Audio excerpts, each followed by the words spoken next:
I worked the night shift at Timber Mart for almost a year, and if there's one thing I don't miss, it's how quiet those aisles get after 9 p.m. Like, unsettlingly quiet.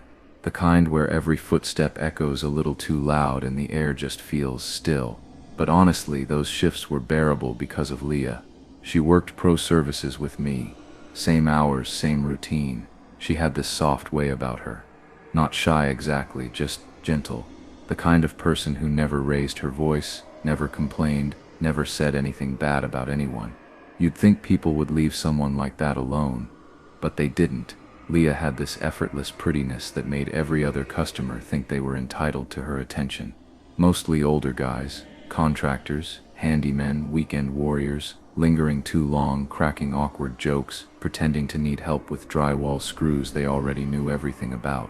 I'd watch them hang around her register like moths. She always handled it the same way, polite smile, deflect the compliments, never quite inviting, but never rude either. I asked her once why she didn't just tell them she had a girlfriend. Shut it down early, you know. But she just shook her head and said it wasn't worth it. Said it made things worse sometimes. I didn't get it then, but I should have. Now that I think about it, maybe she'd been through stuff before. Stuff she didn't want to say out loud. Either way, she kept it to herself, and I stopped asking. Those shifts were long and pro services was tucked away in the back near the loading bays. It always felt a little cut off from the rest of the store, and maybe that's why it stuck with me more than I expected, especially once things got weird. It was just a normal night. Nothing felt off, at least not to me. I came back from my lunch break, half focused, scrolling on my phone as I walked back to the register. Leah was already back behind the counter, counting bills like usual, but when I looked at her, something felt different. Her posture was a little tighter, like she was trying not to seem tense but couldn't quite pull it off. She didn't say anything right away, but after a minute she mentioned that some guy had been bothering her while I was gone. I asked what happened, not thinking much of it. She said he'd asked her out twice and wouldn't take the hint. Kept going even after she said she was with someone. That part made me pause. Usually the guys would back off once she dropped that line, but she said he didn't seem angry, just weird, like too calm, too sure of himself. I should have paid more attention to that, but I didn't. I just nodded and said something dumb like, well, at least he left, and then made a joke about regulars being extra thirsty tonight. I wish I could go back and slap that version of myself. The way she looked at me, half laughing but not really, it should have clicked. But the truth is, you see enough creeps working the night shift, you start to lump them all together. Background noise, another guy with no game, shooting his shot. I didn't think twice. I didn't ask what he looked like. I didn't even think to check the cameras. Why would I? In my head, the moment was over. One of 1,000 little encounters we'd forget by morning. I had no idea he'd be back. It was a Tuesday night, I think. Midweek shifts all kind of blur together when you're closing every other night. But I remember this one because Leah didn't look annoyed. She looked distant, like her brain was somewhere else entirely. She told me she'd checked the Timber Mart Pro voicemail while I was unloading pallets, and there was a new message. Just one. It wasn't from a customer, not unless we were suddenly hiring guys who whisper compliments into a company line like it's a confessional. According to her, the guy never said who he was, just started talking like they were mid-conversation. Said he missed hearing her voice. Said it was nice to listen to her again. Just that. Nothing threatening exactly, but weirdly personal. Too personal. At first I tried brushing it off, tried to rationalize it like I always do. Maybe it was a wrong number. Maybe someone had the store confused with another location. But my voice kind of trailed off, even as I said it, because deep down I knew, we both knew, it was him. And then it hit me. How did he even get that number? The pro line isn't something you'd just stumble across.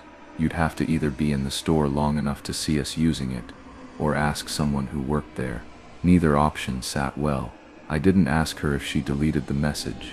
I probably should have. But something about the way she talked about it, like she didn't want to hear it again, it made me feel like pushing it would just make things worse. After that, I started watching the front entrance a little more often. I didn't tell her, but I think she noticed. Something had shifted. We weren't just dealing with a pushy customer anymore. He came back. I should have expected it. honestly, but I didn't. It was one of those dead hours, maybe 8:45, the kind of slow where your brain starts drifting and time feels like it's moving through syrup. Leah had gone to help a customer find something in the back near the lumber racks, and I was left up front, zoning out behind the register. Then I saw him. Not immediately, though. He walked in like anyone else, casual, looking around like he was browsing. But something about the way he scanned the place, like he wasn't really looking for a product, just checking who was where, that made me focus. He asked for Leah, just like that. No small talk, no hesitation, and when I asked why, he said she was supposed to meet him. Like they'd made plans. Like this was normal. That's when it hit me who he was. My chest got tight. I didn't know what to say, but I knew I didn't want to tell him the truth, that she was here, just a few aisles away. So I lied. I told him she'd already gone home. And when that didn't seem to land, I panicked and said something I hadn't thought through at all. I told him I was her fiancé. It was stupid. So stupid. The way he looked at me after that, I can't explain it. Not surprise, not disappointment. It was like he was re-evaluating reality, like I'd broken some story he'd written in his head, and now he was scrambling to rewrite it, only this time with me in it, and not in a good way. He didn't say much after that, but the silence was worse. He just stared, like I was the obstacle. Not a person, just something in his way. I told her later that night, while we were bagging up trash and pretending the store wasn't already giving us both a headache. I thought she'd be mad, or at least annoyed. But she laughed, not a big belly deep laugh. More like a quick exhale, like she didn't want to deal with the weight of it just yet. She said something about it being clever, maybe even helpful. I laughed, too. Fake, quick, anything to keep the moment from sinking in too deep. But under it, yeah, we were both off, shaken. Even if neither of us wanted to admit it out loud, we still had a couple hours left on shift. So we slipped back into routine, clean the counters, restock the pens, do the drawer count, everything we always did to wind down. But that rhythm we used to move in, side by side, knowing where the other was without even looking, it was frayed. Something between us had shifted. Every noise suddenly felt sharper. The distant hum of the floor buffer, the crackle from the overhead speakers, even the click of the time clock in the corner. It was like the building had turned against us, every sound reminding us that it was too quiet and we were too alone. And the customers, the ones that stayed too long, I started watching them differently, not in a paranoid way, not yet, but with this edge, this twitchy awareness I hadn't had before. Any guy that smiled too long, that asked her a second question when one would have done, made me tense. I caught myself glaring more often. That lie I told, it should have ended things, right? But instead, it felt like it opened a door, one we couldn't see but definitely felt. There are some sounds that stay with you, not because they were the loudest, but because of what they meant. And for me, it's that banging on the glass. Sharp, rhythmic, too forceful to be casual. It cut through the silence like a warning, like something breaking through the last bit of normal we had left that night. We were almost done. Trash was out, drawers balanced, lights dimmed, the kind of closing shift where you're already mentally halfway home. Then it hit, the first slam, then another. I turned and saw him, right there at the entrance, pressed against the front doors like some animal on the wrong side of a cage, face too close, eyes wide, wild, but not angry, not screaming, just blank, like he wasn't really seeing us, just something else behind us. And then he said it, muffled through the glass but clear enough to catch. He wasn't there for Leah, he was there for me. I didn't understand it, still don't. All I did was tell a lie, a dumb, off-the-cuff lie, but to him, I guess it meant something else. I wasn't just some guy behind the counter anymore. I was in the way of what I'll never know, some version of the story he'd been writing in his head where Leah belonged to him, and I was the character that didn't fit. He didn't leave right away. He stood there, hands against the doorframe, like he was waiting for something, waiting to see if I'd flinch. Maybe he wanted me to. I didn't know what to do. I just stood there, heart going crazy, waiting to see if the lock would hold, because if it didn't, I honestly don't know what he would have done. The cops came about 20 minutes after Leah made the call, longest 20 minutes of my life. By then, he was gone, just vanished into the parking lot like smoke. They said the security cameras caught enough. His face, his voice on the voicemail, something about previous visits. Eventually they said they found him. Charged him, whatever that means. We weren't told much after that, just a call from a detective. Then silence. Leah and I gave our 2 weeks not long after. I don't think either of us even talked about it. We just knew. Timber Mart wasn't worth it anymore. Not the fluorescent lights. Not the paychecks. Not the shift rotation that dumped us into darkness with strangers. We found other jobs. Safer ones. College part-timers with name tags and no glass doors. We still talk. Catch up between classes or over coffee if we're both on campus. She's okay, I think. I'm okay too, mostly. But sometimes it creeps back in. When I walk past storefronts late at night, or stand alone in a break room near a side exit, that same pressure builds in my chest. Not panic, just unease, like something might be waiting on the other side again, like the lock might not hold this time. And yeah, I think about what I said to him, the whole fiancé thing. It was stupid, but I still don't know if I hadn't said it, would he have still fixated like that? Or would she have been the one he came after next? I can't stop running those timelines in my head. All the what-ifs, all the ways it could have gone worse. But there's no real answer, just a loop I keep walking through. That's the thing about night shift stories. They don't always end when the shift does. I used to brush it off as just another job. Night shift at a small-town hotel, Baywatch Lodge, tucked along the edge of Raventon Bay. Nothing fancy. Clock in, stare at monitors, maybe check someone in if they wandered in late. Clock out. But after the hurricane hit, something shifted. I don't mean damage-wise, we got lucky compared to some, but the atmosphere, it changed. The whole town felt drained, hollow, like something had been washed away that hadn't come back. A lot of residents left, some temporarily, some for good. The lodge had seen a little spike in guests right after the storm, mostly people waiting on insurance or repairs. But by the time this happened, we were down to just a few occupied rooms, sometimes only 3 or 4. That meant long stretches of silence. Just me, a lukewarm coffee from the break room, and the quiet hum of the security monitors. And when I say quiet, I mean it. The kind of quiet that presses on your ears. The kind that makes every little creak sound like a footstep. I'd sit in the back break room most nights, flipping between grainy camera feeds, half watching some low-volume sitcom rerun just to fill the space. But even then I always felt off, like someone was around, or watching. But every time I checked the monitors or peeked into the lobby, there was nothing, just stillness. I kept telling myself it was the storm's aftermath, the power of suggestion. Town's half empty, nights are cold, it's easy to let your brain wander. But that feeling, that weird sense of being observed, I never fully shook it. And looking back now, I wonder if maybe that instinct was trying to warn me about what was coming. It was sometime past midnight, I think. I was halfway through a cup of instant coffee that tasted more like cardboard than caffeine, just zoning out in the break room like usual. That's when I heard it, a voice from the front lobby. Deep, steady, almost mechanical in how it kept repeating. Hello, not loud, not panicked, just persistent.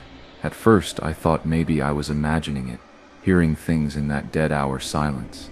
But then it came again, so I got up, stepped through the side door behind the front desk, and there he was, standing on the other side of the glass partition. Tall guy, maybe mid-40s, dressed kind of plain, hoodie, jeans. I couldn't see much else, but what struck me first was how still he was. He didn't lean or fidget, just stood there, staring. He said he needed towels, and I don't know why, but it didn't feel like a request. It was like he expected me to know already, like it was some routine we'd done before. I slid a couple under the glass, and the way he snatched them, quick and kind of jerky, put me on edge. He didn't say thanks. Didn't even really look at the towels, just gave me this flat stare, like he was trying to figure something out about me. Then he turned and walked down the hallway toward the rooms. I sat back down and watched him on the monitors, but he didn't go into any room. He just wandered, paused near the vending machine, looked behind him a few times. Then, and this part still messes with me, he started rubbing the towels on his face, slowly, almost like he was savoring it. I don't know what that was. I still can't explain it. Was he high? Mentally off? I keep thinking maybe I should have called someone, but at the time I just froze. I didn't feel scared yet, just confused. It couldn't have been more than 30 minutes after that guy walked off with the towels. I hadn't seen him reappear on the monitors. No sign of him going into a room, just vanished off camera. I was back in the break room trying to shake the weird feeling settling in when the hotel landline rang. Now that phone barely rings at night. Most guests don't call down after midnight unless something's seriously wrong. So I picked it up without thinking. The display read room 208. Immediately my stomach dropped. I knew that room. It had been vacant since the storm. Part of the ceiling had a leak, so we weren't assigning it to guests. Still, I said the usual front desk greeting, waiting for a voice. Nothing, just this slow, steady breathing. Not panicked, not accidental, deliberate, like someone standing way too close to the phone just listening. I asked again. Nothing. And then I heard it. My name. Not loud, not urgent, just quiet, like someone testing how close they could get without being caught. Then the line went dead. I stared at the receiver for a good 10 seconds before it even occurred to me to check the cameras. I pulled up the feed for the second floor. For a few seconds the hallway footage was just black. Not glitchy, not frozen, just blacked out. When it came back, everything looked normal. Empty hallway, still doors, lights on, but no one in sight. I sat there for a long time just staring at that screen, trying to make sense of it. Maybe I was tired. Maybe the phone system glitched. Maybe. But that voice saying my name, that wasn't some electrical hiccup. That felt real. Too real. And I didn't know what to do with that. I remember thinking I should have just stayed in the back. After that call from the empty room, the smart thing would have been to lock the front, turn off the lights, and ride out the rest of the shift in silence. But then I heard it again. The front bell. That dull metallic ding that echoed a little too loudly in an empty lobby. I walked out, trying to steady myself, and there he was again. Same guy, standing just a little closer to the glass than before. He didn't look angry or irritated, just still. He said his keycard wasn't working. I asked for his room number, and he gave me something like FES 7 or B12. It didn't even register properly at first, but as soon as I processed it, I knew we didn't have room numbers like that. Never did. Ours were all basic numbers. No letters. I told him that. I tried to sound professional, neutral, but he just kept staring at me. No change in his expression. Not confused, not annoyed.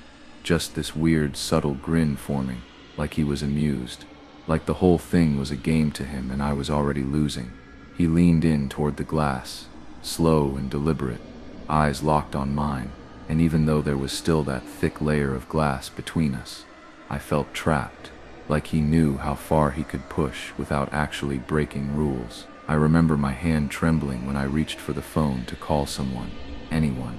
I tried telling myself I'd dealt with drunk guests before, weirdos passing through, but that wasn't true. This wasn't like that. This was different. The way he looked at me, it wasn't drunk or lost. It was intentional, like he had planned it, like I was just part of some messed up routine I didn't understand. After he left, just walked off like nothing happened. I didn't even think about going back to the break room, no chance. I stayed behind the desk, sitting in that creaky swivel chair, trying to keep my eyes on all the cameras at once, and every tiny sound felt 10 times louder than usual. The front door sliding open and shut, even though no one was there. The hum of the ice machine in the corner, the click from the vents overhead, all of it felt wrong somehow, like the hotel itself was holding its breath. I think one more guest came in around 4 a.m., Some guy with a duffel bag and a tired face. He didn't say much. I barely looked at him. Just checked him in and got him out of the lobby as quickly as I could. My attention kept drifting to the time. I wasn't really watching the monitors anymore. I was watching the clock, minute by minute, hoping nothing else would happen. It was like time slowed down out of spite. I kept thinking about that man, where he went. If he'd really left, if he was still inside, just out of view. I wanted to call someone, but what would I even say? A guy asked for towels and gave me a fake room number. Didn't sound like much when I said it in my head, but it felt like something was still waiting to happen. When the morning guy finally showed up, I didn't even bother faking small talk. I just nodded, handed him the log sheet, and clocked out. I could have asked him for a ride. Should have, but I didn't. I told myself I needed the air. I didn't want to seem shaken, but honestly, I think I just didn't want to explain it, because I wasn't even sure what it was. The second I stepped outside, I felt it. That sharp, brittle kind of cold that settles into your sleeves and makes every breath visible. I pulled my hood up, shoved my hands deep into my jacket pockets, and started walking. It was a straight shot out of the parking lot, past the side hedge, across a short stretch of main road, then into the residential streets that led to my apartment. I'd done that walk 100 times. But that night, every step felt wrong. I passed the hotel's parking lot bushes and heard something. A rustle maybe. Or a voice. I couldn't be sure. My ears were half numb from the cold, and my brain was still wired from the shift. But whatever it was, it made me pick up the pace. I kept my head down, convincing myself it was nothing. Maybe the wind, maybe a stray cat. But when I turned onto the residential stretch, the feeling in my gut changed. It wasn't just nerves. It was like every part of me was warning me to stop, to turn around. I didn't hear footsteps right away. It was more like a sense that someone else was in the space with me. Close, I kept walking, and then I heard them, quick steps, not heavy, but fast, like someone trying to move quietly. I turned around. Nothing. Empty street. No headlights. No movement. But I knew. There was a car parked a little ahead, just off the curb. Not unusual. But the moment I saw it, I knew someone was behind it. I didn't even look too hard. I didn't want confirmation, and that's when I heard it. Laughter. Low, sharp, familiar. I froze right there in the middle of the street, like my legs didn't belong to me anymore. I knew that laugh. I'd heard it behind glass just a few hours ago. I didn't think, I just ran. There was a porch light on at one of the houses up ahead, and that was all I needed. I bolted for it, heart in my throat, feet barely making contact with the pavement. I didn't look back. I couldn't. I didn't want to see how close he was. I reached the door and slammed my hand against the bell again and again, like the sound would buy me more time. But then he grabbed me. I felt his hands around my neck, tight and fast. He didn't scream or shout. He whispered something awful over and over. I can't even write the exact words without feeling sick. It was like he wanted it to be intimate, like this was all just part of whatever he had planned. My knees gave out. I remember the cold concrete hitting me harder than I thought it would. And just when I thought I was done, when the world started to go blurry, someone yanked the door open. A man, a homeowner. He shouted, and suddenly the grip on my neck was gone. I didn't even look to see where the guy went. I just stayed on the ground, coughing, gasping. The man helped me inside, gave me water, kept asking if I was okay. I don't remember what I said. Eventually, he called the police. I told them everything, from the towels to the call to the fake room number to the parking lot. They took the footage, took my statement. A week later, they had me come in for a lineup. 5 faces, none of them felt right. I don't know if I blanked, froze, or maybe he wasn't there. Maybe he wasn't there. Maybe he never will be. I try not to think about it too much. But some nights, I still catch myself checking shadows in the street, wondering if he's watching, waiting, picking the next time to show up. So this happened a few years ago, and I'm still not totally sure how to explain all of it. But yeah, I was working the night shift at this small roadside place called the Pinebrook Inn. One of those no-frills motels with dusty fake plants in the lobby and a soda machine that never worked. My friend Jonah helped me get the job, said it'd be chill, just a quiet front desk gig. Good for someone trying to lay low for a while. I needed that. Jonah trained me for like 2 nights max. We mostly went over how to check people in, organize keys, and use the clunky old reservation software that froze if you breathed on it wrong. Mr. Holloway, the guy who owned the place, didn't really seem to care about much. He just made sure I knew how to close the drawer and not mess up the paperwork. Then, boom, he left for some beach vacation with his wife, and suddenly I was in charge of the whole place every night from 10 to 6. I told myself I could handle it. I mean, how bad could it be? Most nights were supposed to be dead quiet, but if I'm being real, there's something weird about being the only person awake while the rest of the building sleeps. It messes with your sense of time. The ticking of the wall clock gets louder, the hum of the lights starts to feel almost hostile, and the silence, it's not peaceful, it presses in. You start hearing things like footsteps that aren't there, doors that didn't open, your own thoughts turning against you. But hey, I figured it was just nerves. Everyone feels weird their first week, right? At least that's what I kept telling myself. It must have been around 11:15 p.m. when the guy came in. I remember because I'd just restocked the coffee packets behind the desk and was hoping to zone out for the rest of the shift. When he walked through the front door, he didn't seem out of place.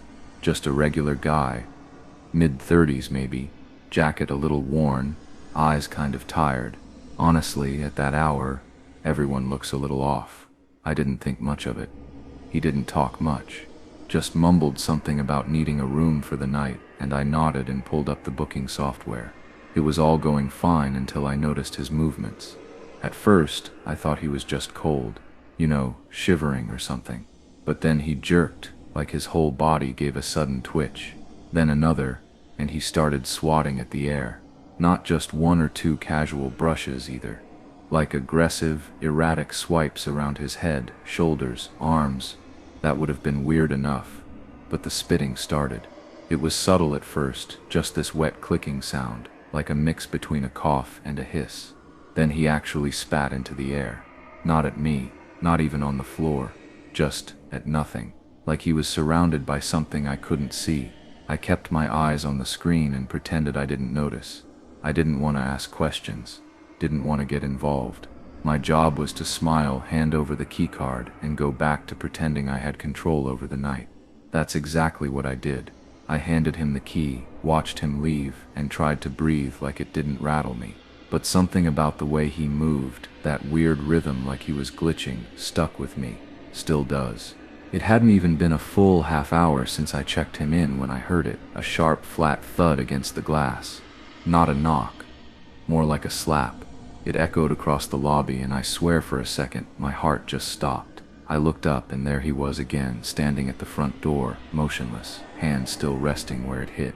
I hadn't heard footsteps. No creak from the stairs, just sudden presence. He didn't look angry, not exactly, but there was this urgency in his eyes, like I had done something to him, like I owed him an explanation. His stare went straight through the glass, straight through me. I opened the door part way, something I wish I hadn't done now, but back then, I still thought maybe this was just a confused guest having a rough night. He said he couldn't get into his room. No emotion, no frustration, just flat confusion, like he was reporting something strange happening to someone else. There was this slowness to his words, like his mouth and brain weren't on speaking terms. I asked if maybe the key wasn't working, and I offered to reprogram it. He just kept standing there, watching every move I made, like he was trying to figure out whether I was real or not. I handed him the new key card, careful not to touch his hand, and he finally turned to leave. But he moved differently than before. Stiffer, slower, less coordinated. It reminded me of watching someone sleepwalk, or like something was wearing a person's skin and hadn't figured out how to use it properly. I didn't call anyone. I didn't do anything. I just sat there trying to normalize it in my head. Told myself guests get weird sometimes, but deep down I knew that wasn't what this was. Sometime around 1 a.m., the phone on the desk rang. I almost let it go to voicemail, My nerves were still stretched thin from earlier, and every small sound felt 10 times louder than it should have been. But I picked up, tried to sound normal. It was a woman staying in room 206. As a sebedies pibixake and wonduriez. Her voice was low, kind of shaky, like she didn't want to overreact but also couldn't ignore what just happened. She said someone had been outside her door, not knocking, not walking past, just standing there, and then trying the handle again and again. Slowly, no rattling or banging, just pressure, like someone was testing the lock. She said it went on for almost a full minute. I asked if she saw anyone, but she said no. Just felt it. Heard the soft clicks, then silence. I told her I'd check the cameras. That's what we're supposed to say, right? But when I pulled up the feed for the second floor west wing where her room was, it was frozen. Just static. That strip of footage, maybe 10 minutes worth, had glitched out completely. All the other feeds were fine, perfectly clear. No outages, no errors, just that one hallway at just that time. I sat there staring at the screen, trying not to make it a bigger deal than it already felt like. Tried to convince myself it was a coincidence, a glitch. Maybe someone else on the floor got lost. Maybe she imagined it. But room 209, that's where I'd sent him. Just a few doors down. I didn't say any of this to her. I just told her to keep the door locked and call again if anything else happened. Then I hung up and stared at the frozen screen, wondering how many more things were going to stop making sense that night. I must have stared at that monitor for over an hour, barely blinking. Most of the feeds just showed empty corridors and parking lot stillness. But I kept switching back to the second floor and the lobby cams, over and over. I don't know what I was expecting to see.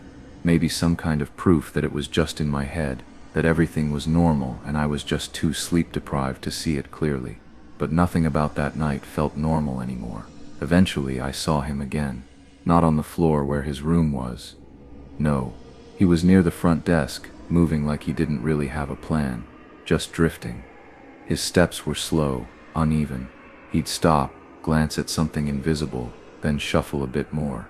No urgency, no real purpose, like he was killing time, or stalling. That's when I lost it. I shut the office door behind me and locked it. Hard. I grabbed the small utility knife we kept in the drawer, the kind we used to open boxes of toilet paper and mini soap.